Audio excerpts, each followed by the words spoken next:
All right, we're ready to go, guys.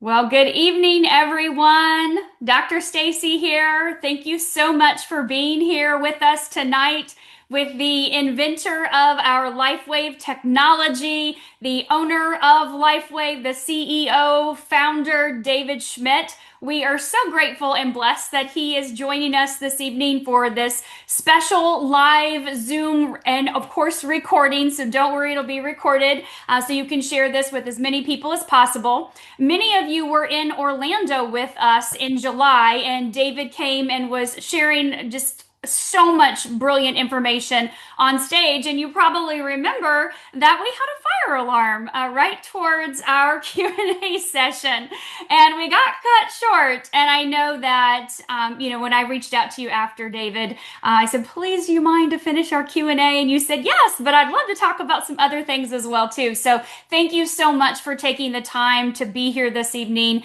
and pouring into our community. Oh, absolutely, Dr. Stacy. Thanks for having me and really looking forward to this. And of course, now we get the benefit of doing this after the trip to Denmark. So we have a lot to talk about. And of course, we have conference coming up. So there's a lot going on.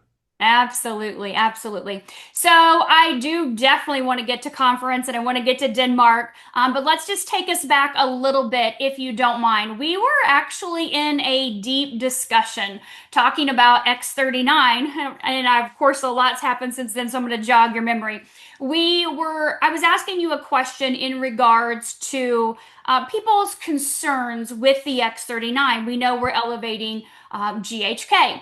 And of course, we know what happens after that and the process in the body. And people were kind of concerned if there could be, some cells that go rogue or what could happen in the process of that. And we were having that discussion about, the power of GHK and your 10 years of research that ended up with, over 70 patents, your 10 years in research in stem cells. And so could we kind of talk just a little bit about that, just for the people, because that is a very concerning thing right now, especially the last 5 years with people's health. The body is just, there's a lot going on.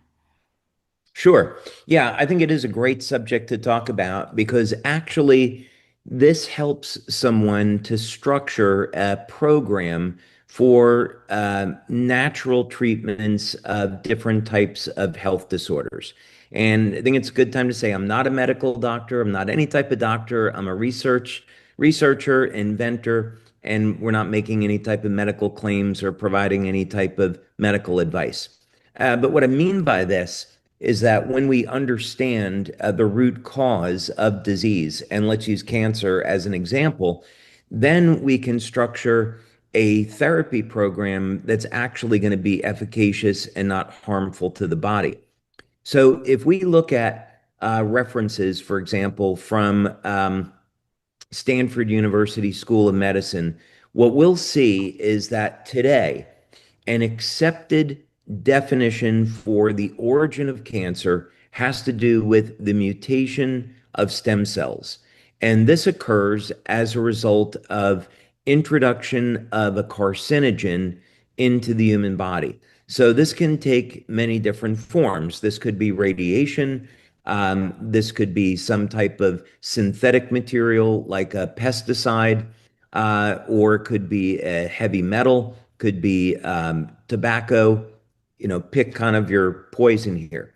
But it's some type of poison that mutates the stem cell, and then this turns the natural stem cell into a cancer cell. So knowing this, then it should become obvious that one of the things that someone with cancer would want to do is detoxify the body and get rid of this chemical. Another thing that comes up in cancer therapy, and I'm answering this question in a very roundabout way, but I'll get there, is that cancer cells reproduce anaerobically in the absence of oxygen. So this is why oxygen therapies have been around for decades and why many of the regulatory bodies and pharmaceutical companies don't like oxygen therapies because they're very inexpensive and also they're very effective. So when we're talking about oxygen therapies, ozone therapy, where you remove blood from the body, about 200 milliliters, inject it with medical grade ozone gas. This forms ozonide compounds and gets injected back into the blood. And this is highly toxic to cancer cells, but it does not affect any living tissue. And this is important because um, ozone and peroxide are produced by the immune system to kill viruses, bacteria, cancer cells. So, this all said, when we look at naturally occurring compounds in the human body, such as GHK-Cu, carnosine, glutathione, the question is going to be, if we elevate these peptides, will it have any adverse effect? Could it cause cancer or could it cause cancer cells to grow? The evidence is certainly that this does not occur. Copper peptide is known to support the health and function of the immune system. Um, Copper levels of copper peptide increase or decrease with age. They're elevated when people are in their youth, in their 20s.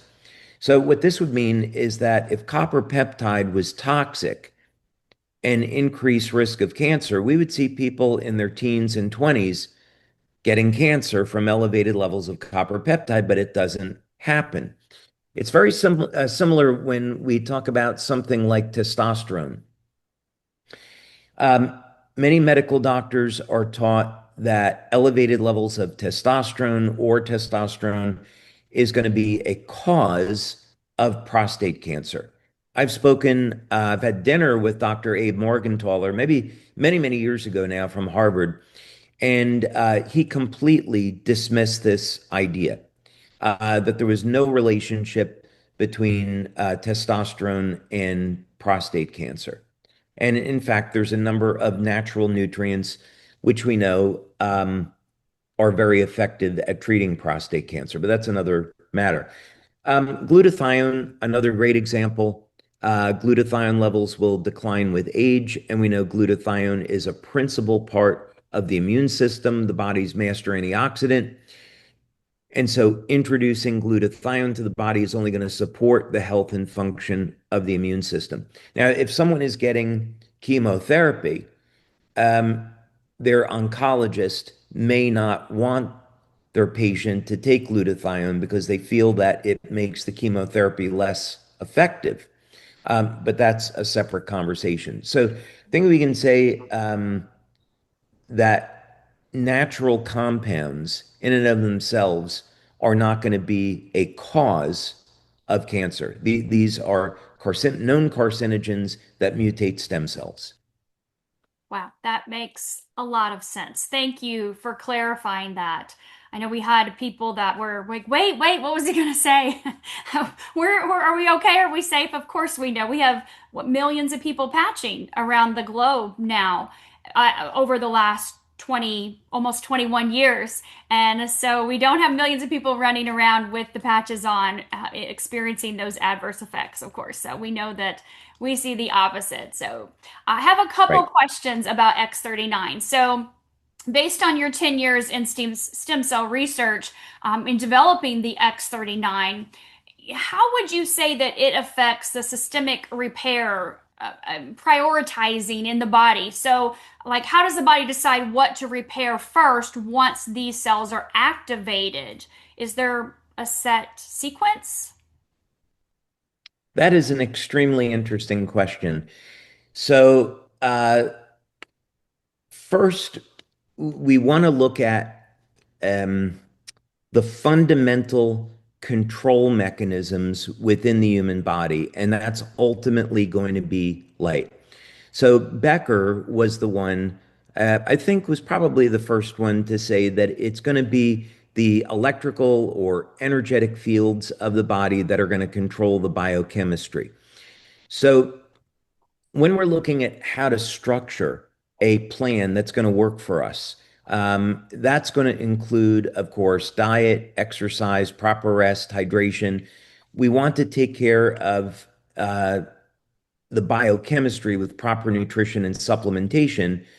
We have to get enough protein if we want to build muscle. We want to make hormones, repair tissue, have enough protein for collagen so we have healthy skin. We need those building blocks, but it is the energetic system in the body. It's going to be the nervous system, the electromagnetic pulses, the biophotons that are going to act as signaling mechanisms in the body. This initiates and directs how the biochemistry is going to do what it does. So both of them have to work in harmony. So the LifeWave patches, of course, are going to stimulate the skin with light and act as a communication channel to elevate copper peptide. So that's the fundamental mechanism. From there, we know that one of the things that copper peptide will do is activate the P63 gene, and this will cause mobilization of stem cells. There's also some very interesting research that looks at copper peptide as a Yamanaka factor. And this is interesting because what it means is that if we take the stem cells that are located in the skin and we apply a Yamanaka factor, or we apply copper peptide, it will revert the skin stem cell, which is a differentiated stem cell, back into a pluripotent stem cell. This goes into the bloodstream and increases the number of circulating stem cells. Now, in terms of what is the sequence of events that occurs to repair the body, that is a somewhat easy and difficult question to answer. First, for each individual, it's going to depend on their age, their general health, what they're doing to take care of their health, and also what level of injuries are we talking about? Are these some minor aches and pains? Is it rheumatoid arthritis? Is it going to be something systemic, degenerative condition? So each person's individual status is going to matter. One of the factors that drives this is mitochondrial function. So the better that we support the health and the vitality of our mitochondria, the more energy that we have to drive protein synthesis, and protein synthesis is ultimately going to be driving repair. When we talk about the injury itself, if we walk through the steps of how an injury actually occurs, let's say someone slams their knee against a wall. My wife Christina and I, we were talking about this today. She will concede that I have excellent strength and stamina and poor balance, and she's the queen of balance. She can stand on one leg forever, but I've got her on strength and cardio. So we try to complement one another. So let's say I was walking along and I slammed my knee into a wall. Well, that injury is first going to create some oxidative stress. And the oxidative stress we normally think of it as a bad thing, but it's a good thing because it's going to suppress the formation of bacteria. It helps to prevent an infection. The oxidative stress then acts as signaling molecules to bring in inflammatory cytokines. The inflammatory cytokines, again, which we tend to think of as a bad thing, that is going to break down the damaged tissue and make way for repair. The inflammatory cytokines are now signaling molecules for stem cells. In an acute injury, the stem cells come in, the antioxidant system of the body will help to manage the cytokines, and the stem cells repair the injury. In a person that has a chronic injury and they have these elevated cytokines and they're in pain, they're achy, the stem cells are still attracted to the cytokines, but the stem cell colonies die off because the antioxidant system of the body can't manage the cytokines. So the injury does not heal. So what this tells us is that when we use a product like X39, we want to have a healthy diet rich in antioxidants. We want to supplement with antioxidants. We can also use LifeWave patches. We can apply a patch right to the injury site, but we want to get the inflammation under control so now the stem cells can heal the body. Sometimes it's very simple. Sometimes it would be people including extra virgin organic olive oil in their diet, which is a wonderful natural anti-inflammatory, which has amazing longevity effects, as well as other benefits. Curcumin, those natural herbs, using cellular, which has cyanothox, N-acetylcysteine, beta-alanine, including a nice spectrum of different antioxidants that will act as anti-inflammatories, manage that, and now the stem cells can do their job. And what about adding the Eon patch? Would that be beneficial for the inflammation? Well, that's my favorite combo. That would be my favorite combo, X39 back of the neck and the Eon patch or the glutathione patch at the site of injury. We can also look at, in the case of, I'll just mention this because it's so common, many times people have a problem with their joints where it's a degenerative condition and they don't have enough cartilage. And many years ago, I'd spoken with Dr. Bernd Friedlander about this, and he had been doing some interesting research, which was completely contrary to the state of the art at the time. So, orthopedic surgeons are taught that once you lose your cartilage, there's nothing you can do and you need a knee replacement. And that's not completely true. Orthopedic surgeons aren't lying to us. It's just that they weren't taught any better, and I think clinical research hadn't really caught up. But as a practical matter, what's been found is that both vitamin C and glutathione act as triggers for regenerating cartilage. So the same rules apply. With the patches, people could apply X39 behind the neck. They could, let's say in the case of a knee, they could put the glutathione patch on the outside of the knee, the Eon patch on the inside of the knee, parallel. This is going to help to manage inflammation and create a trigger for regrowing cartilage.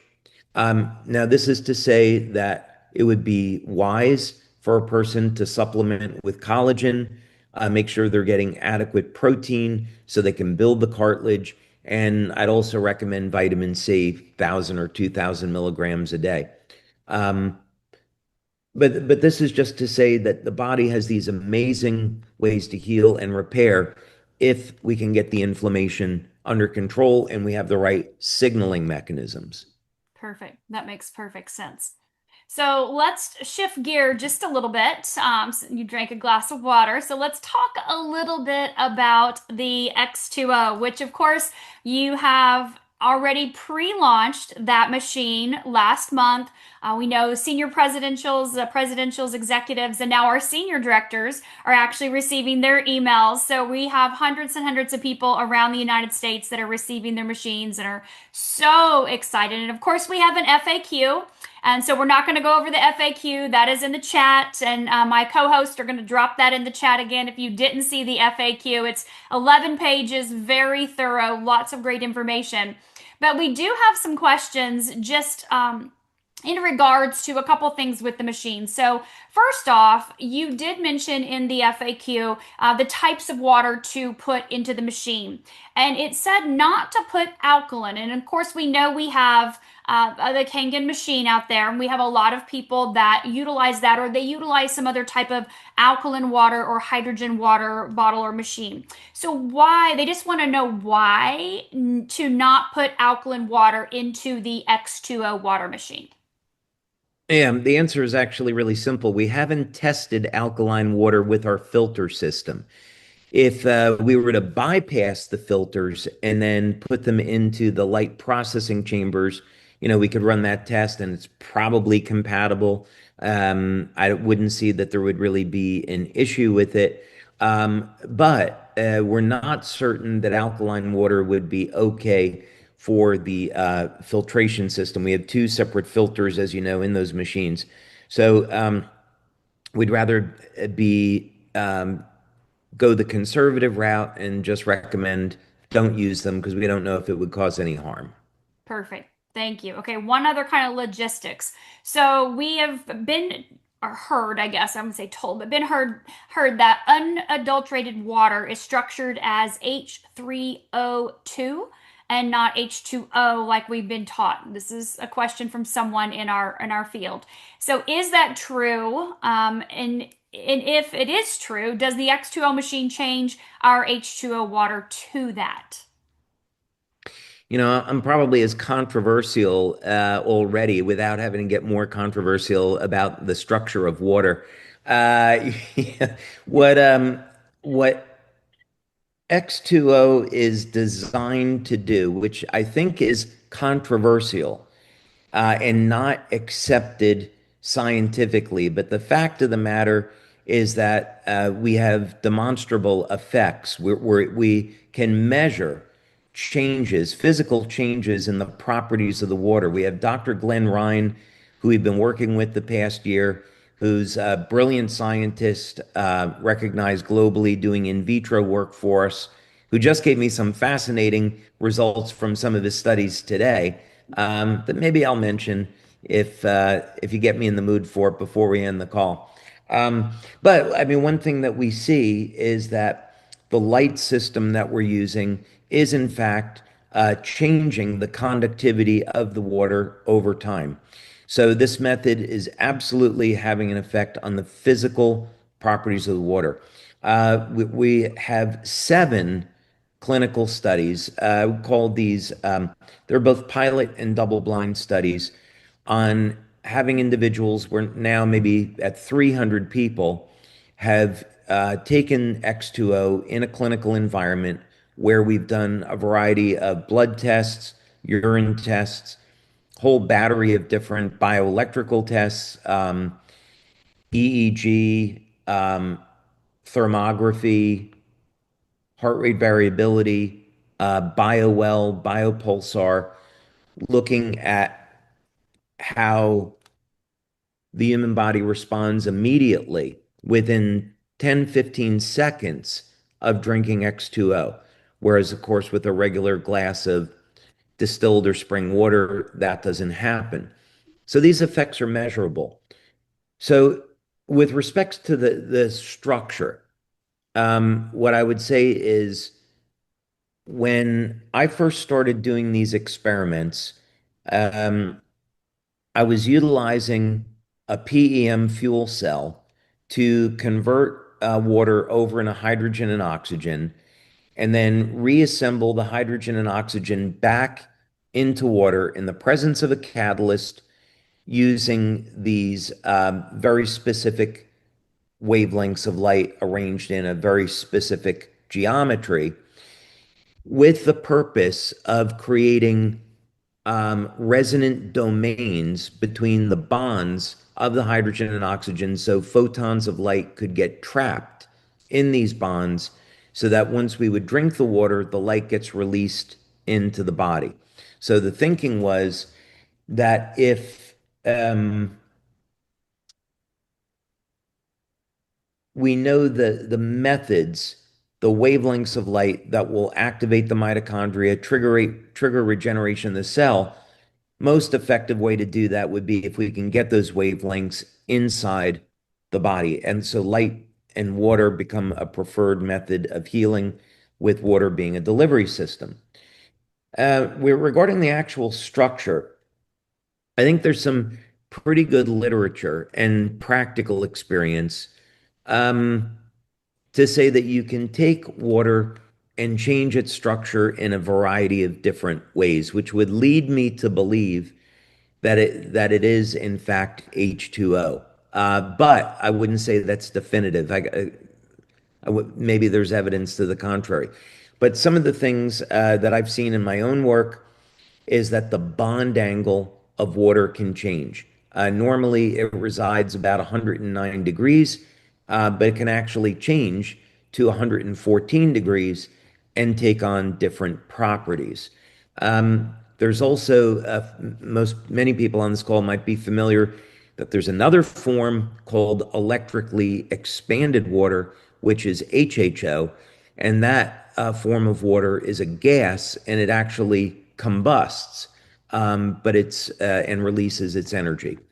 But yet it's still a water vapor that's been electrically expanded. Um, but water is it's a fascinating material. I think you could probably study it your entire life and not understand completely all of its secrets. Well, thank you. That is a very thorough answer. Hopefully, that helped some of our audience. So, let's talk a little bit about the people that do have chronic issues. They come to us with complex health problems, and they're wondering with the machine, is it best to start with maybe 8 ounces a day, work their way up to 16, or is there a max limit that someone can drink? We know that it's best on an empty stomach, and I do want you to elaborate on that. Leave it plugged in, charged first thing in the morning. We had discussed that, how powerful that water is. But for someone that's really ill, what's the best recommendation for them? Because a lot of us out here, we're getting our machines, and we know there's so many people in need. We want to do the right thing Yeah, for them. absolutely. So, first, we could say if someone is seriously ill, we could look at this the same way we would look at someone who has, let's say, for the last 10 or 20 years, not eaten properly, not exercised, maybe abused their body with pharmaceuticals, with alcohol, smoking, whatever the case might be. And you want to take that person and say, okay, we're going to put you on a program, and we don't want you to go out and run 10 miles your first day because you'll drop dead. Uh, Walk for 10 or 15 or 20 minutes, whatever you can tolerate reasonably. Let's get your diet in order. Let's get you off of alcohol and drink more water. Let's get your sleep in order, right? So we start to turn them around and change their life gradually over a period of time, especially in an area like exercise, because we don't want to elevate their cortisol, create undue stress, and then have them give up. The same would be true for someone. I don't want to make any medical claims, so I'll stay away from naming a specific disease. But the same would be true with someone that has a serious chronic health condition who probably has a number of challenges with their immune system and also may not and probably doesn't have a history of having the best health habits. Drinking this water, what we see in our studies, it's that it's going to dramatically increase mitochondrial function very rapidly. This will mobilize toxins. And so, someone that is ill could have a propensity to get sick before they feel better. They might feel initially better after the first glass, and then they might start to experience some detox symptoms. We did see this with a number of people that were using this to self-treat for some health conditions, and they took the first glass, they felt better, they went the second day, and then they started feeling worse. I told them to take 1 or 2 days off, which they did. They started to maybe drink half a glass per day and then work their way back up. And after over the course of a week or two, they were drinking a glass a day and then went from there. So I would definitely recommend people be a little bit more on the conservative side if they're ill and they start with less. Um, with many people, drinking the water after 3 o'clock in the afternoon can sometimes keep them awake till 11 o'clock, 12 o'clock at night. They may have a difficulty getting to sleep. For some people, that might be totally fine. But for others, not so good. So each individual situation is going to vary a little bit, but I would say start with 1 glass for the first month, see how you do, and then go from there. Okay. You don't have to drink 8 glasses of X2O per day to get an effect. Our studies are all based around just drinking a single glass per day. And do you plan on doing studies in the future where people are drinking more than one glass, maybe 32 ounces a day or 64 ounces a day? Or do you feel like one is going to be sufficient? That, well, that depends on a number of things. So if I was going to say, what's the ultimate goal here? It's to stop and reverse human aging. And so I'm looking at a number of different species and to understand exactly what's the underlying mechanism. And I think we know a lot today compared to, just even within the past few years. So the type of testing that we're getting ready to do on X2O, now that we have the machines and people can put them in their homes and drink the water each day, um, will be to look at gene expression, telomere testing, and mitochondrial function, along with some others like an organic acid test and inflammatory panel. But really, the big ones that we want to understand is, does X2O over a period of time, and it would take, based on prior experience that we've done, prior studies, it's about a minimum of 6 months before you see changes in telomeres, um, going one direction or the other. And we would do the gene panels, the epigenetic testing at the same time. So the goal would be, if people had the proper methylation factors, some people might require supplementation with vitamin B12, methylcobalamin, SAMe, trimethylglycine. There's a number of methylation factors. If they had the methylation factors, which is going to help regulate gene expression, if they had their diet in check or they're taking the proper supplements, then I think we could expect that over a period of that 6 months, then 12 months, we would in fact see favorable changes in the length of the telomeres and maybe some favorable changes in the epigenetics. But that ultimately is going to be the goal. Whether or not, that's from 1 to 4 glasses per day, we'll see. Okay, fantastic. All right, last water question. So you have mentioned lobster DNA and the biblical Yeah. light codes in the water design. So, how do you see that layer of photonic coding interacting with human biochemistry? Is there like a spiritual or quantum intent embedded in this technology?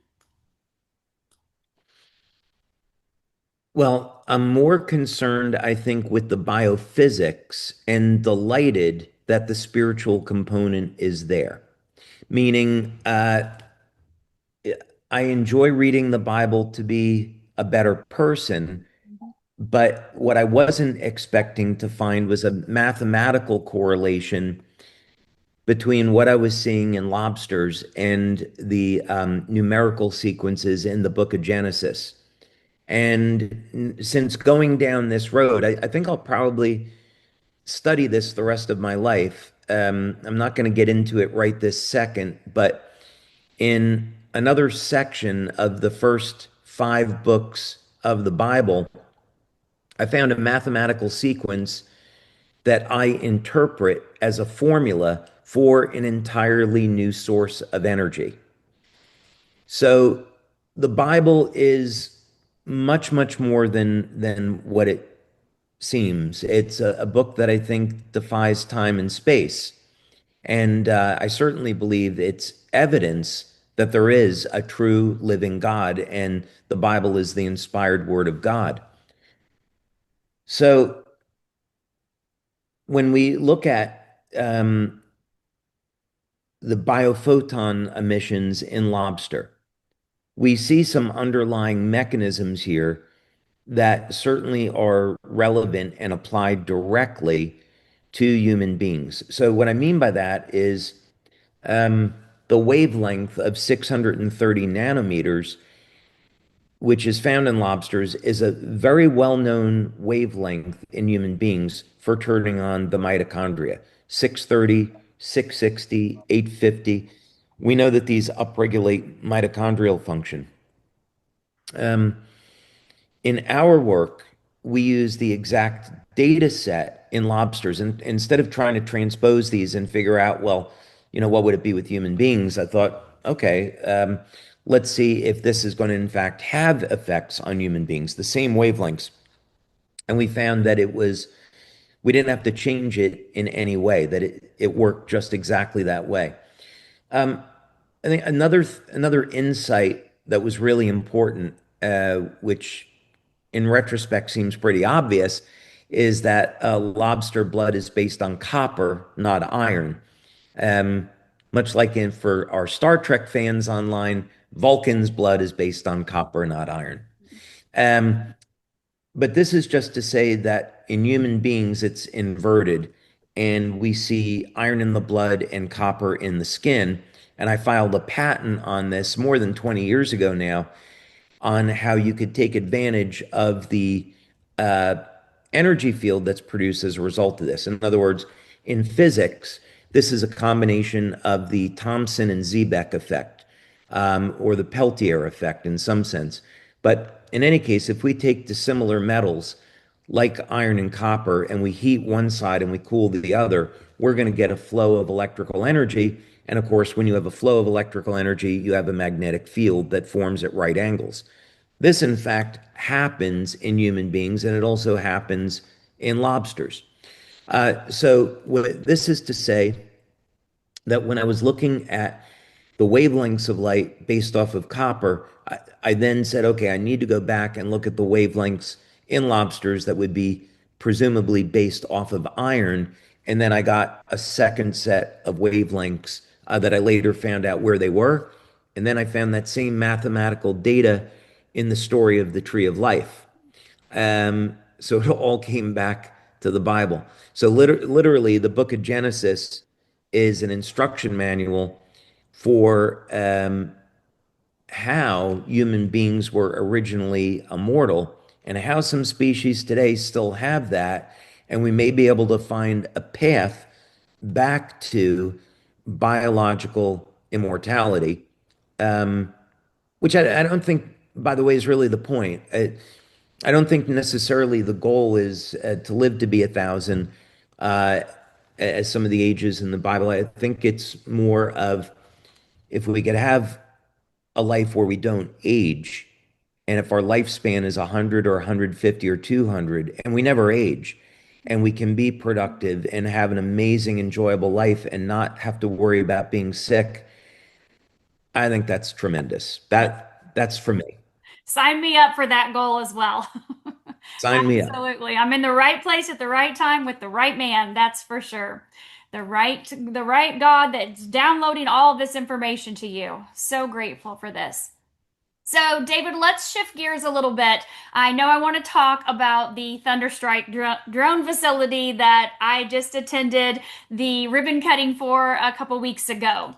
And I would love for you to share because I know it was so hard to go 4 hours without our phones to take any pictures or videos. Every few seconds, I'm going, oh, Yep. I want to take a picture of this. Oh, I need to record that. And we were like sitting on our hands because we had no phones. So I know people have not seen this or heard much about it. So, what was the core strategic intent behind establishing the Thunderstrike facility in Denmark? And how does this drone technology align with LifeWave's mission of cellular health and longevity?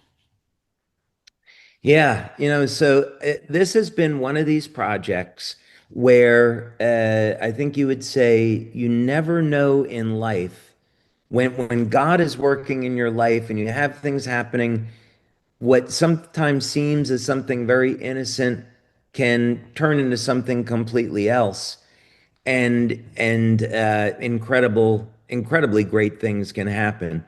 In this particular case with Thunderstrike, my son Matt had been going off in the wrong direction in life. He was heading down a path that really wasn't leading anywhere. So I was in dialogue with his mom, and I had tried for a couple of years to get him to come and work with me. And we both thought, okay, we really have to try a different approach here. And I thought, well, when Matt and I have spent, um, when I've spent my birthday, his birthday with him, usually involves something flying. He jumps out of a plane, he takes a paraglider, something like that. So I called him and I said, "Hey, why don't you come to work with me and you and I will work on an aircraft together, something flying." And he's like, "Well, what do you want to do?" And I said, "I don't know, but come down, we'll figure it out." And he said, "Okay." So I got him out of the situation he was in. He came to work and we started thinking about this. So during the 90s, I had been developing power generation equipment for the Navy for emergencies. This was an emergency 75 kilowatt turbine that would go on a nuclear sub and generate power in an emergency. So I went back and I thought about that and said, okay, maybe what we do with this aircraft project is we start with power generation. Maybe we could invent and develop something new for aircraft that would be clean power, clean, abundant power. And that could be something very fun and practical. So as we got to work with it and started to work on the project, it became very evident that there was an enormous opportunity. And one of the other things that was coinciding with this is with LifeWave, we had been donating money for 20 years to the Red Cross, Convoy of Hope, other organizations. And it always took a long time for the money to get to the people that were in need. And that was always very frustrating. So I thought, if we had our own drones that could deliver the patches and medical supplies and provide intelligence to people that were victims of natural disasters, that would be an amazing thing. So maybe that's a business opportunity for these drones. And then, of course, I married an amazing woman who's Danish in Denmark. And I wanted to spend more time in Denmark. So I went to the Danish government and they said, if you want to spend more time in Denmark, you've got three options. The first two was learn Danish, which is like impossible. And the third was to start a company. So I thought, great, I'll start a drone company. So little did I know at the time, and again, this is, where you have uh, God intervening. What I found was that the largest drone testing center in Europe was in Denmark. And so I had a meeting with the airport. They welcomed me. The Danish government was amazing, and they helped to facilitate all of this. So it became very clear that we should be building this facility out in Denmark. And what's extraordinary is we've captured because of the technology, it's many, many times more efficient than a car engine. And you've seen this now, so we can talk about that in a minute. Um, the exhaust is cleaner than the surrounding air, and yet it's running on petroleum. We've totally captured the imagination and interest of the Danish government. We had, countless dignitaries from the Danish government at that event. So it was really extraordinary. Yes, it was. It was absolutely mind-blowing event, honestly. It was just very surreal to be there and to experience and to see everything you and your son have put together over the last 4 years. I remember standing on stage with the first drone, getting our picture taken at Right. conference, and it was just like, what are we going to do with these things? So could you just share a little bit about your plans with the drones, so everyone kind of has an idea of your humanitarian component with that? Yeah, absolutely. So the facility that we're talking about, it's actually the largest drone manufacturing facility in all of Europe at this point. It's 58,000 square feet. And our drones have a 15-foot wingspan. They'll carry about 90 pounds worth of payload, and the payload is going to be uh, various cameras, infrared imaging, synthetic aperture radar. So for search and rescue, so let's say we were to launch one out of Orlando. Thankfully, we didn't have a hurricane, a week or two ago, but you certainly know what the problems with these. But let's say, we have a hurricane come through Florida, there's a problem. We could launch one of these drones out of Orlando in conjunction with a group like the Red Cross or the US government. The synthetic aperture radar can look under buildings. And so if someone's been trapped, if a building's been flattened from a hurricane, they can detect if there's anybody under those buildings. Um, the infrared imaging, of course, can spot people if it's at night, and the video is self-explanatory. But these drones will stay in the air more than 40 hours. And it does that with the exhaust being completely clean. Part of our demonstration was to show that in an engine of this size, the CO2 emissions on a regular engine are 78,000 parts per million, and ours were 1,200 parts per million, which was about the same as the ambient air. So that's a nice little trick we figured out how to pull off. So the plan is over the next year, we're going to be setting up, now that the building is done, we're going to be setting up the manufacturing facility. We're going to be going through what's called our SORA testing in Europe to get certified so we can fly these aircraft and then use these for various missions. But the goal is to use these for humanitarian purposes. We've been speaking with a number of governments in Scandinavia that are interested in looking at this for things like monitoring oil pipelines, oil platforms, protecting the infrastructure of countries, in addition to search and rescue. So we're really excited what this is going to mean. And so this is going to say that in the future, there'll be drones with these huge drones with LifeWave on them that are going to help people in need and deliver our patches. So really excited about that. That is exciting. I'm looking forward to that day. And I can't wait to start to see them in production, of course. So Now let's, we didn't talk about the best part though. what's the best part? The best part. Dr. Stacy and her husband got to meet a prince. So this is one of the best moments of my life. I had previously given a presentation to Prince Joachim of Denmark because he is a race car driver as a hobby, and he loves everything with engines. So he came out in January of this year and wanted to see our engine technology. I was very grateful, so happy to accommodate him. He was totally blown away. And based on that, I also got to go to Paris. My wife Christina and I got to go to Paris and meet King Frederick as part of his state visit. And I was able to make a presentation to King Frederick.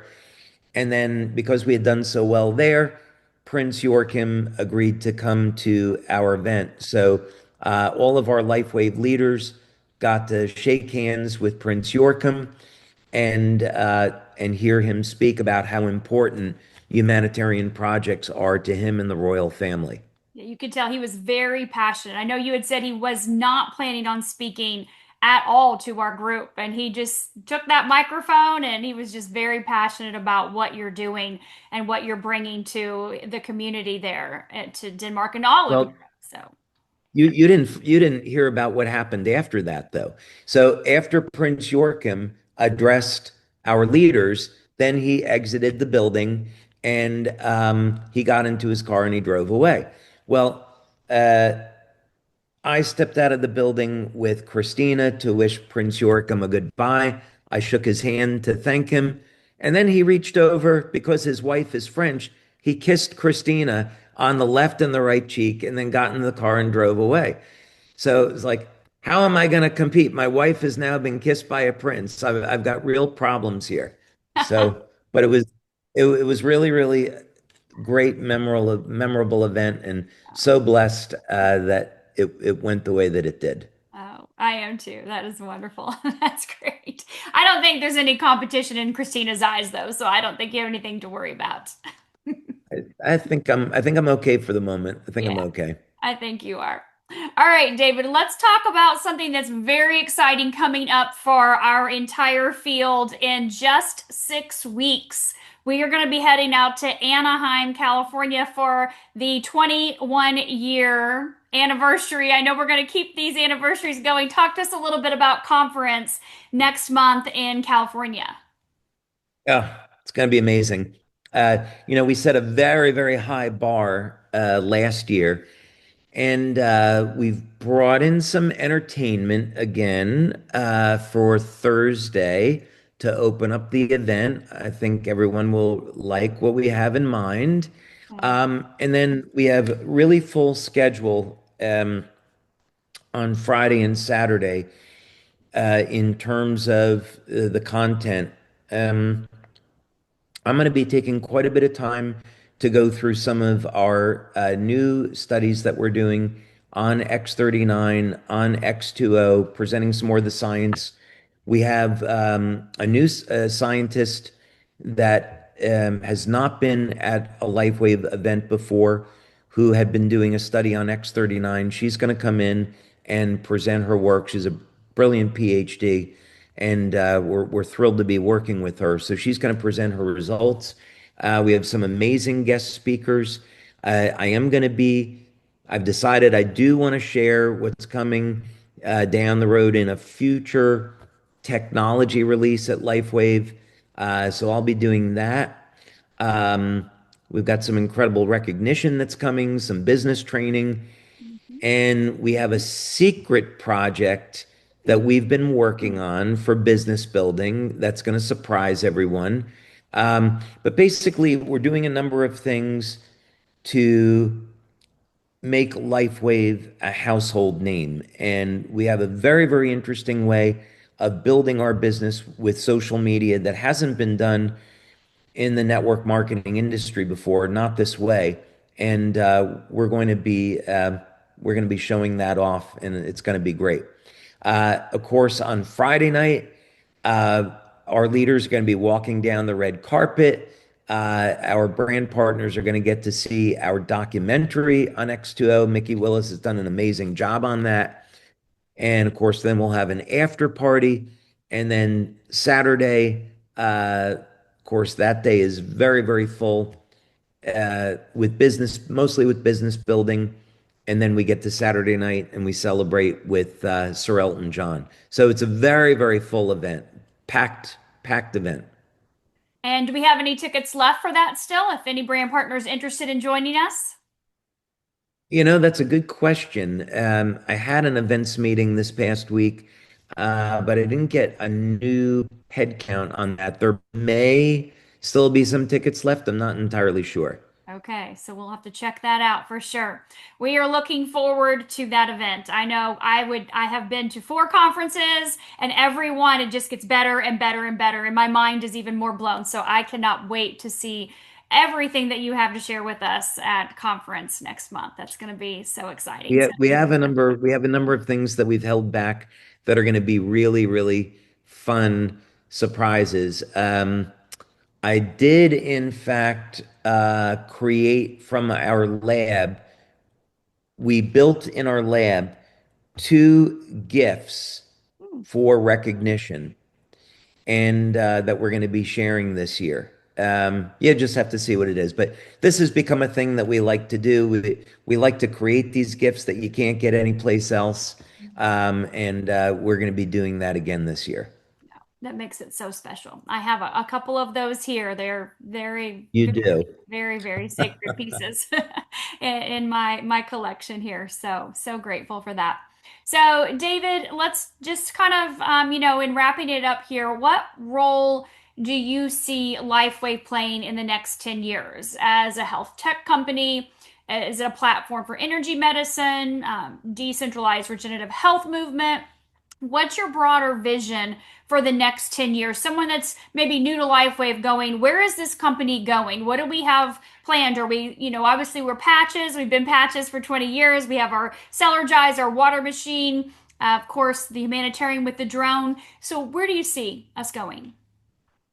Yeah, we've had a winning formula for the past 20 years that we want to continue to perpetuate, which is basically innovate, develop, patent, manufacture these new technologies that that have extraordinary value that you can't get anyplace else, and get those out to market so people can benefit from them, and then give our brand partners an opportunity where they know there's no competition. So we want to continue to repeat this cycle. In terms of applications, um, absolutely, the goal is to continue to develop products based on light therapy technology where we can stop and reverse human aging. That is absolutely the goal. We see this with X39, we see it with X20. We're getting all the indications that this is possible, so we want to keep driving towards that. And that is a worthy goal because it has a number of um, ancillary effects that I think are great for the planet. Um, that's a separate story. We won't go down that road. Um, the other side to this is I want to make LifeWave a generational company. So I think about my own family. I think about the leaders that I have friendly relationships with, and we wouldn't be successful today without the leadership in the company. And so I think about what would be something that I could do to give back to our community as a way of saying thank you for this amazing life. And to me, it's about how can we sustain and perpetuate the business so that we know we're going to have something 10, 20, 30 years from now.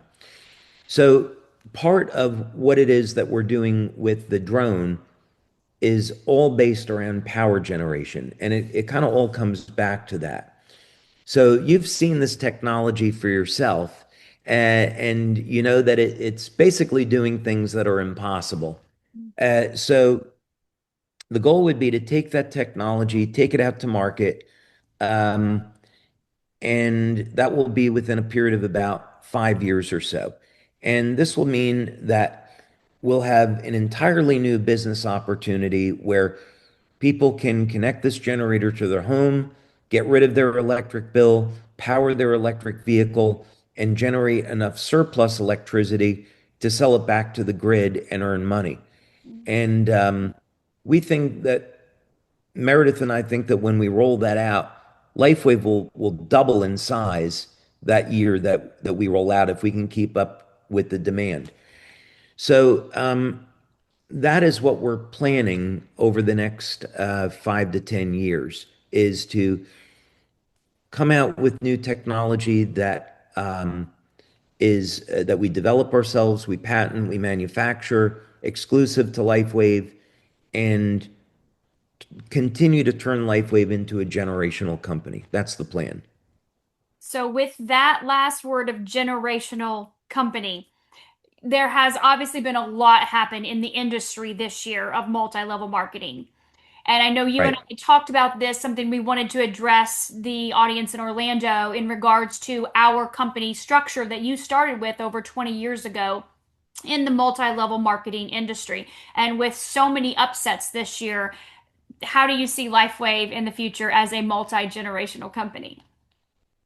Yeah, I look today very much at the relationship between the company and the brand partners as being a marriage, and that it's something sacred, and that it's inconceivable to me that I would look at this great life that I have and all of this success, and it's been built with this partnership, and then to leave the channel is to me it's a highly unethical thing to do. Also, it's a little bit like from a business perspective, we're the fastest growing company in the world in the industry, and we're in the top 25 largest companies in the world. So network marketing is what got us here. So why would we ever change? I also think that network marketing is going to be one of the biggest business models in the world because of AI, both from a positive and negative perspective. What I mean by that is I have a good friend. I've been friends with him for over 40 years. He was my roommate in college. And he and 6,000 other people got laid off from IBM because of AI. So this is a trend that society is taking now. The more sophisticated that AI is getting, we can expect companies to implement this and reduce their workforce to cut costs. Public companies, for sure, will do this where they can. Robotics will make it even worse. So, what that means then is you'll have a lot of people that will need to work, they'll need to earn money, and network marketing is certainly going to be one of the places where they can turn. So, it's a mistake. It's a huge mistake for companies to be leaving the channel. We're at an incredible place in history where we're going to go through the biggest boom that we ever have. So, our job at corporate is to make sure that we're creating structures to support that growth. And with that being the biggest boom and what we have our hands on with your technology, obviously being the biggest boom, it sounds like that's the perfect marriage as well with LifeWave's Absolutely. technology and the channel of multi-level marketing and what's coming in the future for wellness. Yeah, no question about it. I mean, the type of things, I'll talk about this a little bit at conference, but the type of technology that we're looking at is, we've had it in development for a year, has been to use AI to have 24/7 customer service. And we have over 600 employees at corporate. And my mantra to them is none of them will ever lose their job to a computer. They're not going to lose their job to AI. I refuse to do that. So we'll take people in customer service and we'll put them into outbound. So AI can handle the inbound calls, and customer service, the real human beings, are going to be calling out to our brand partners and customers and facilitating, helping them with whatever they need help with. On order fulfillment, we're going to be having robotics. So robots will be in our warehouses in the evening, moving boxes around, stocking shelves, and human beings will be there during the day fulfilling orders. So I do think there's a way to integrate new technology to improve services without compromising human beings. And it would be it would be a mistake to have technology supplant human beings and take away their purpose. Star Trek, by the way, had a great episode on that in the 1960s. So I learned my lesson from Captain Kirk and Mr. Spock. I love it. Well, David, thank you so much for taking your time this evening to share so much with our field, with the words of wisdom, the knowledge, the insights, the up and comings, everything that you shared is just so impactful. We all appreciate you so immensely. Just so grateful for your time. Oh, believe me, it's my pleasure. Thank you for giving me the opportunity to talk to you tonight and talk to our community. And there's some, there's uh, strange times we're living in with everything going on in the world, but there is also tremendous hope. Um, I last week I addressed the Danish government. I got was invited by the Danish government to be a keynote speaker at a conference that was going on in Copenhagen. And what I urged, there were 10,000 people that were in attendance at this conference. And what I urged them to be thinking about was focusing on peace and how can we be leveraging technology. There's a lot of tension in Europe because of the war with Ukraine. And but in the midst of all of this, we should be thinking about how do we end this war? How do we end these conflicts? There are good, innocent people that are suffering. How can we get to a state of peace? I think it's if we're putting a little bit more light into the world and recognizing more similarities than our differences, that's something that is absolutely achievable, and we can get there. Absolutely. I love that. Thank you, David. Thank you so much. I look forward to Thank seeing you, you. Dr. And Stacy. I know our brand partners look forward to seeing you in a few weeks in Anaheim. So Looking forward to it. thank you, thank you, thank you, as always. Thank you. Have a wonderful night. Thanks, Thank, everybody. thank you all. Have a great evening.